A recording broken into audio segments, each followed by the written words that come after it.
In 1932, the British mathematician Horace Lamb stood in front of the British Association for the Advancement of Science and said this: "When I die and go to heaven, there are two matters on which I hope for enlightenment. One is quantum electrodynamics.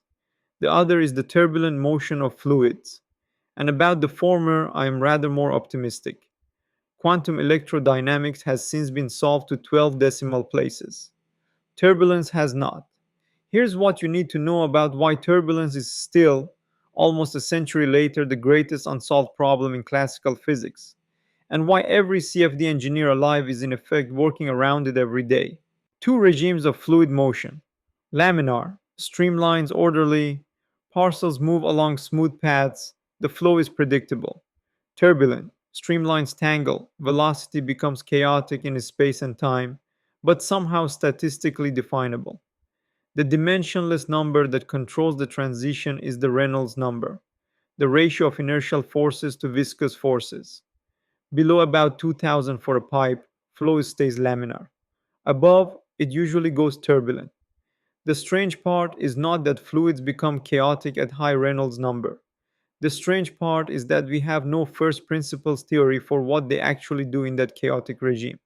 5 centuries of trying. Leonardo da Vinci sketched turbulent eddies around 1500.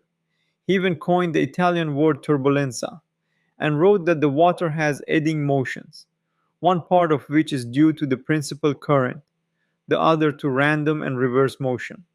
400 years before Reynolds, Leonardo had already decomposed velocity into mean and fluctuating parts. In 1883, Osborne Reynolds put dye into a glass pipe and demonstrated transition experimentally.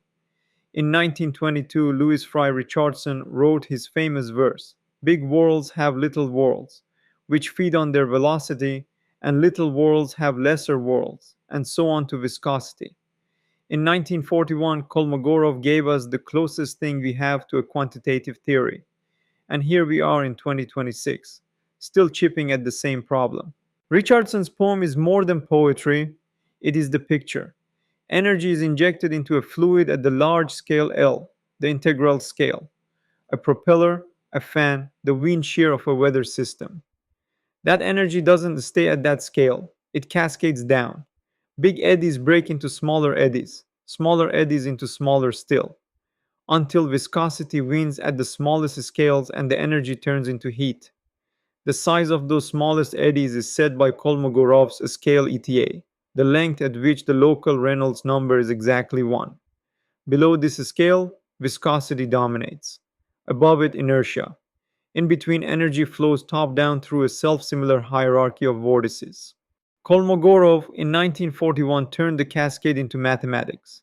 He argued that in the inertial range between the forcing scale and the dissipation scale, the only things that should matter statistically are the dissipation rate epsilon and the wave number k. Dimensional analysis then forces a single result. The energy spectrum E of k must equal c times epsilon to the 2/3 power times k to the minus 5/3, the minus 5/3 law. This is one of the most experimentally robust predictions in all of fluid mechanics, verified in tidal channels, wind tunnels, jets, the atmosphere, even the solar wind. K41 is not the full theory, but it is the only piece of turbulence we truly understand. If we have the equations and we have the computers, why not just solve Navier-Stokes directly? The problem is the scale.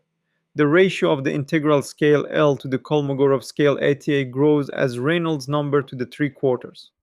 In 3 dimensions, the number of grid points you need scales as Reynolds number to the 9/4. For a transonic airliner wing at Reynolds number 10 million, that's around 10 to the 21 floating point operations per simulation, beyond exascale, beyond the next decade of computing. This is why direct numerical simulation (DNS) is and will remain a research tool. Engineers cannot use it. So we model. We always model. Reynolds himself in 1895 had an idea. Split the velocity into a mean part plus a fluctuating part. Substitute back into Navier-Stokes. Average. What you get are the Reynolds average and Navier-Stokes equations, RANs, with one extra term.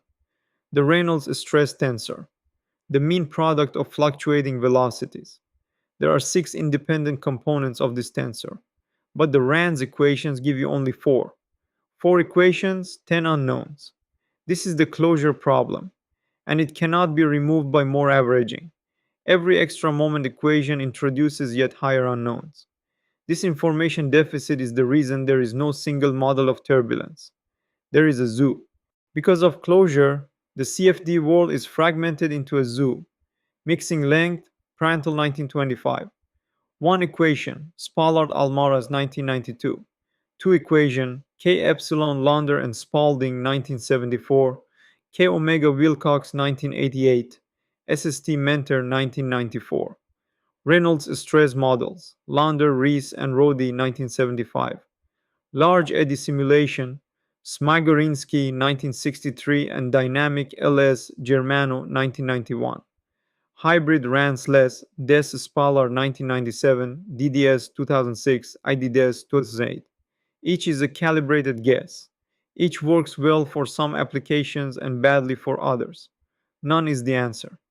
The job of the working CFD engineer is to pick the least wrong model for the application and benchmark it constantly. Why has nobody cracked it? 5 reasons stack against any closed theory. 1. Nonlinearity. The U.grad U term couples every scale to every other. 2. Multiscale coupling.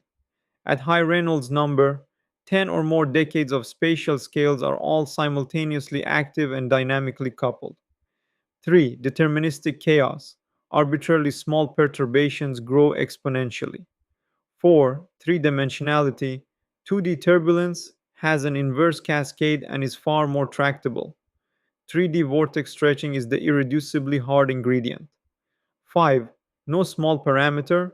At high Reynolds number, neither viscosity nor amplitude is small, so perturbation expansions diverge. Take any one of these in isolation and we might have a chance.